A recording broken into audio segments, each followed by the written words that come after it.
안녕하세요, 문쌤입니다. 오늘 아침 저희 집에서 보이는 한라산의 절경입니다. 참 아름답죠? 자, 오늘 미국 시장이 굉장히 좋았기 때문에 저희 나라 그 코스피하고 코스닥도 굉장히 그 상태가 좋은데요. 참 좋은 하루인 것 같습니다. 요런 그림 보셨던 기억이 있으신가요? 예, 엘리어트 파동이라고 합니다. 이 엘리어트라는 분이 그 수십 년간 그 주식시장과 기타 시장들을 이렇게 분석을 해본 바에 의하면 모든 이 주가와 이런 것들은 일정한 어떤 규칙을 가지고 있더라 해서 본인이 그 만들어낸 파동인데요.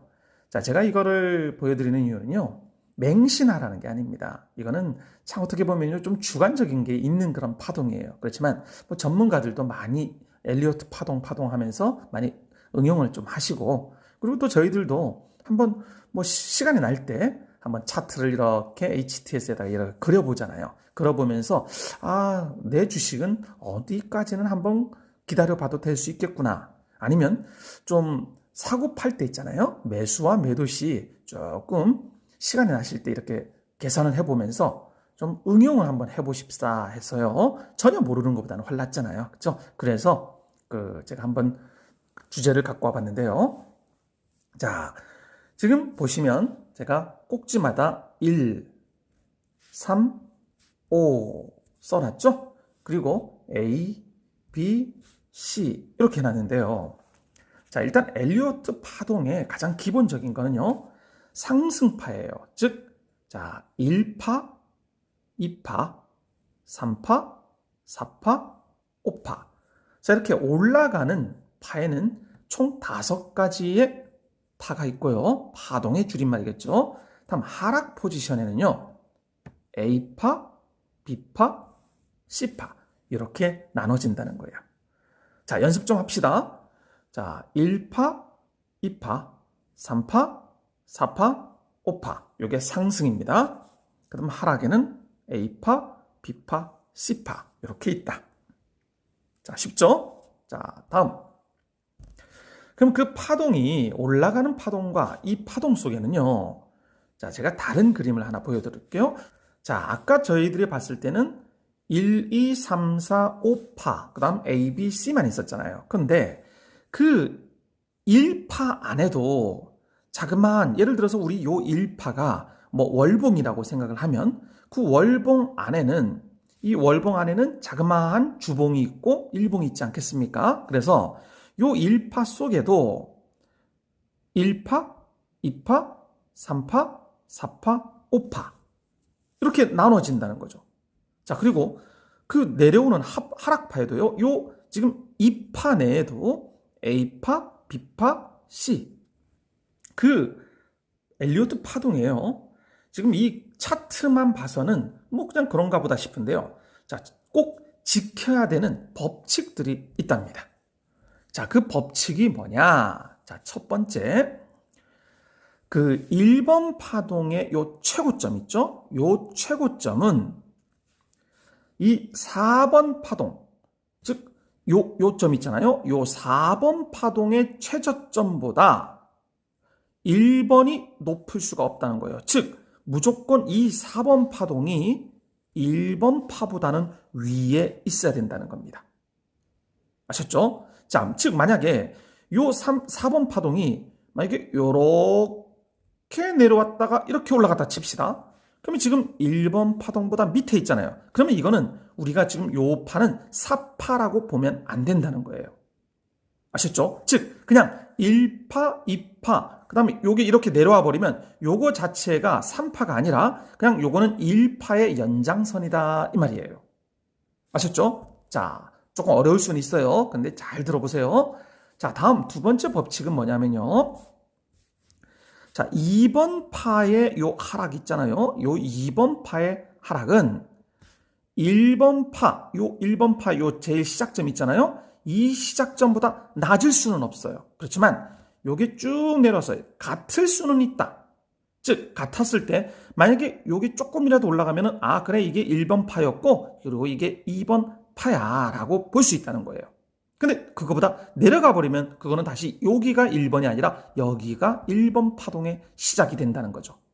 이해되셨죠? 자, 여기 두 번째 법칙입니다. 자, 다음 세 번째 법칙은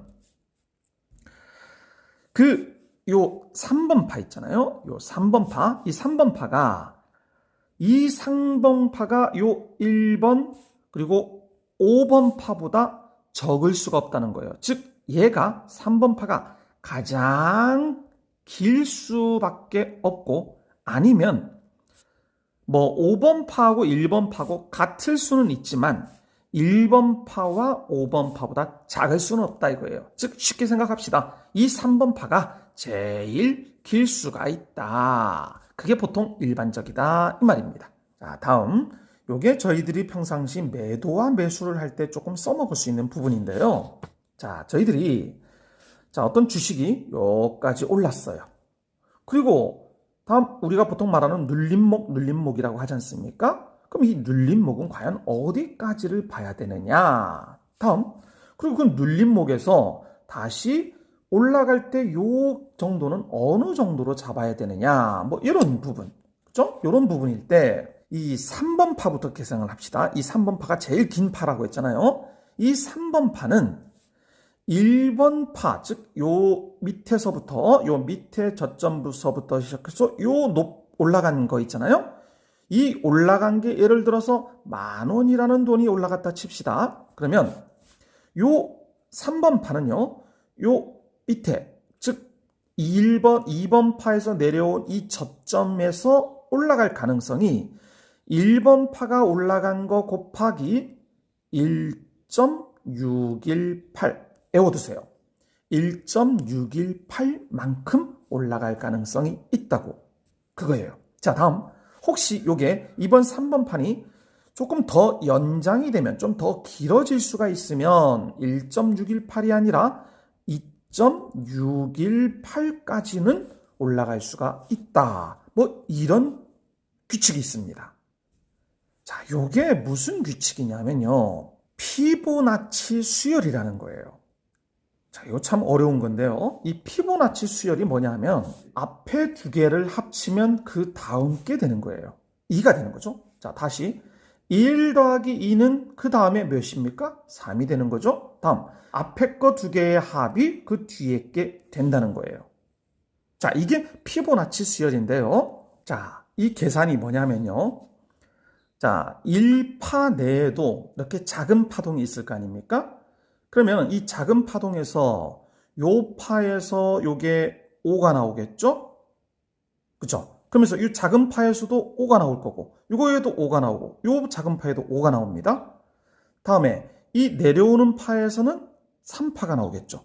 요것도 3파가 나올 거고요.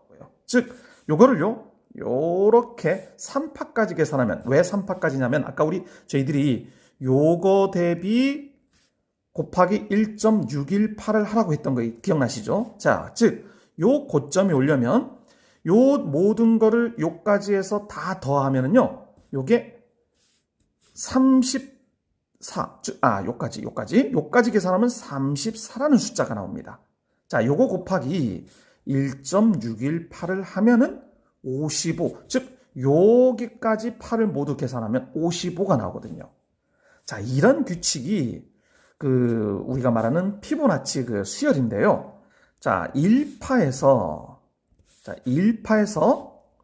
쭉 올라간 이게 만약에 1000이라고 가정을 했을 때, 다음 내려와서 여기가 지금 2파가 되겠죠? 요 2파에서 3파까지가 요거 곱하기 1.618, 즉 여기서부터 요까지는 요만큼이 상승을 할 수가 있다. 이런 계산이 나오는 거예요.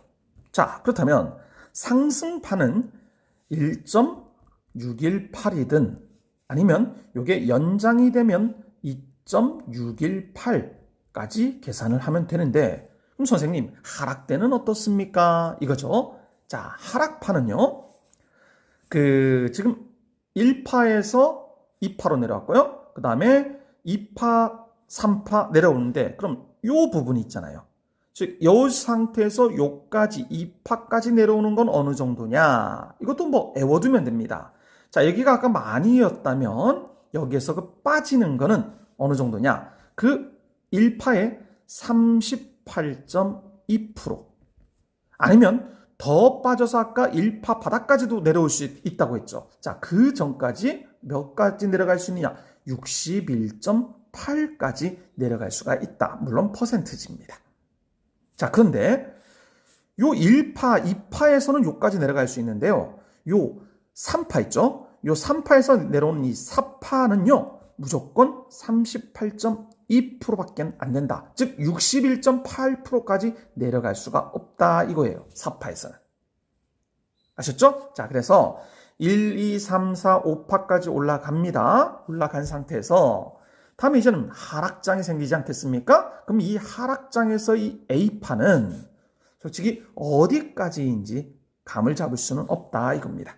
그래서 A파에서 좀 많이 빠질 수는 있는데, 자, 단 이 A파에서 항상 반등을 주는 시점이 있잖아요. 이 반등을 주는 이 B파까지 저희들이 빠져나올 마지막 기회인 거잖아요. 자, 그때는 A파의 보통 38.2%, 아까 똑같죠? 아니면 조금 더 올라가면 61.8까지는 가능을 하다. 뭐 이런 설명인 것 같습니다. 자, 그럼 마지막으로 그러면 요거를 저희들이 실전에 어떻게 대입을 할 것이냐 이거예요. 자, 그래서 많은 그 종목들을 제가 이렇게 봐봤는데요. 솔직히 이 엘리어트 파동이 정확하게 딱 들어맞는 그런 차트는 구하기가 힘들더라고요. 참 어려운데요. 자, SK 하이닉스, 즉 엘리어트 파동은요. 일반적으로 조금 대형주에 조금 잘 맞는 것 같아요. 소형주에서는요. 이거는 뭐 도저히 찾을 수가 없을 것 같습니다. 자, 이게 SK 하이닉스의 그 월봉입니다. 자, 월봉인데 제가 한번 그려봤어요. 지금 오늘까지의 그 월봉인데요. 자, 2016년 요 6월이죠. 요 때부터 해서 요까지를 1파로 볼 수가 있더라고요.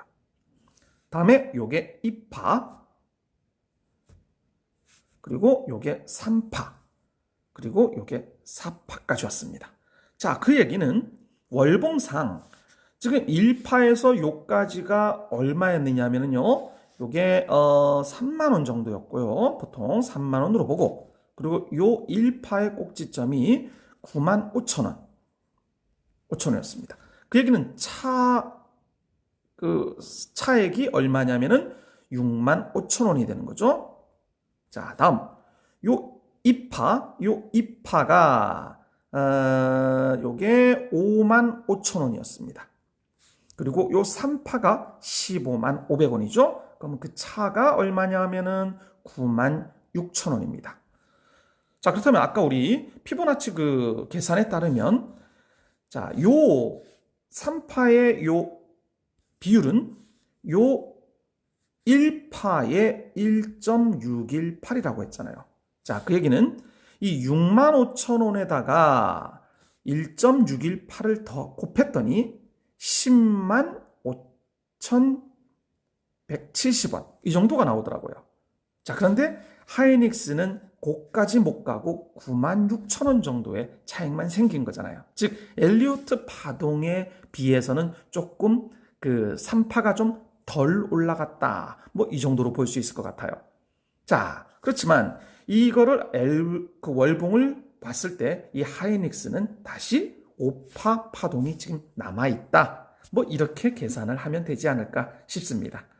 자, 여러분, 이 엘리어트 파동을요 무조건 대입하려고 한다는 건 정말 좀 무모한 생각인 것 같고요. 단 뭐 좀 계산을 좀 해보고, 그렇죠? 그리고 과거에 이제까지 수십 년, 수백 년 동안, 수백 년 아니고 한 100년 이상 동안 이 엘리어트 파동을 뭐 눌러버릴 수 있는 그런 이론은 아직까지 발견이 되질 않았잖아요. 그래서 많은 전문가들도 이런 계산법을 사용하고 있으니까 여러분들도 그냥 단순하게 그냥 올라간다 내려간다 하지 마시고 조금은 뭔가 좀 있는 것처럼 좀 그런 것도 좀 보여줘야 되잖아요. 우리 주린이들일지라도. 그래서 그런 차원에서 제가 오늘 소개시켜 드리는 거니까요. 맹신하지 마시고 그냥 즐겁게 한번 연습 삼아 한번 해보시기 바랍니다. 자, 오늘 하루도 즐거운 하루 되십시오. 감사합니다.